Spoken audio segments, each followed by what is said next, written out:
اللہ الرحمن الرحیم۔ دوسرے حصہ میں آج 11ویں سبق کے دوسرے سیگمنٹ میں جو نماز اور اس سے متعلقات دیگر چیزیں ہیں، اس میں آج ہم اذان سننے کے بعد جو دعا مانگتے ہیں ہم اس کی مشق کریں گے۔ اعوذ باللہ من الشیطان الرجیم، بسم اللہ الرحمن الرحیم۔ دعا جو بعد از اذان جو ہے مانگی جاتی ہے، اللہم رب هذه الدعوة التامة والصلاة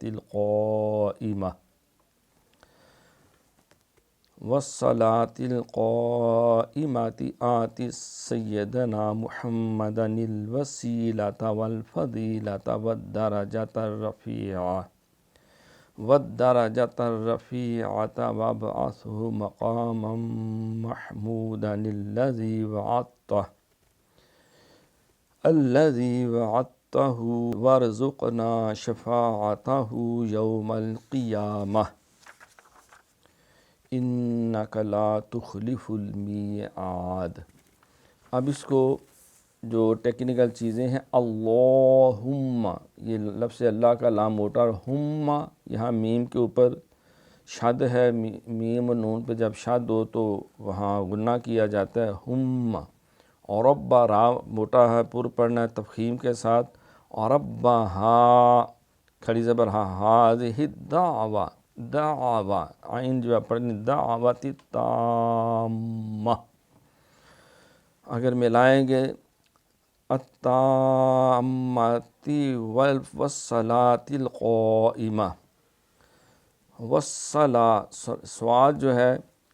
جو ہے اس کو اچھی طرح سیٹی کہتا ہے، والصلاة یہ دو نقطے والا ہے، کاف کاکے والا نہیں پڑھنا، قائمہ یہاں مد ہے، حرف مدہ کے بعد حمزہ ہے، میم سے پہلے جو ہے،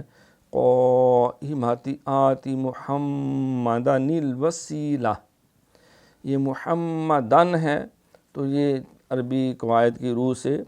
اس کا ایک زبر ختم کر کے نون چھوٹی جو ہے اس کو نون قطنی کہتے ہیں، نیل وسیلہ، سین کے اندر سیٹی اول،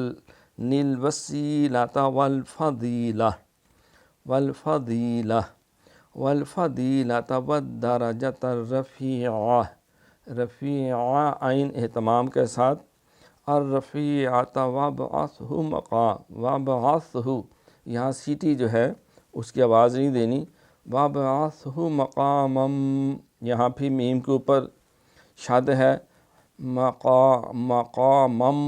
محمودا الذی، یعنی الذی سیٹی نہیں مارنی، الذی وعدتہ عین ہے، وعدتہ وارزقنا شفاعتہ، وارزق یہاں قلقلہ ہے، وارزقنا شفاعتہ یوم القیامہ، یہاں وقف کی علامت ہے، انکا یہاں نون کے اوپر پھر جو ہے یہاں شد ہے تو نہ کریں گے، انکا لا خراٹے کے ساتھ، لا تخلف المیعاد۔ پھر ایک دفعہ پڑھیں، اللہم رب هذه الدعوة التامة والصلاة القائمة آت محمدا الوسیلة والفضیلة والدرجة الرفيعة وابعثه مقاما محمودا الذي وعدته وارزقنا شفاعته يوم القيامة إنك لا تخلف الميعاد۔ تو اس کی بار بار مشق بھی کریں، اس کو زبانی یاد بھی کریں، انشاءاللہ تعالی درست تلفظ سے یہ دعا مانگنے کا طریقہ بھی انشاءاللہ تعالی سمجھ میں آ جائے گا۔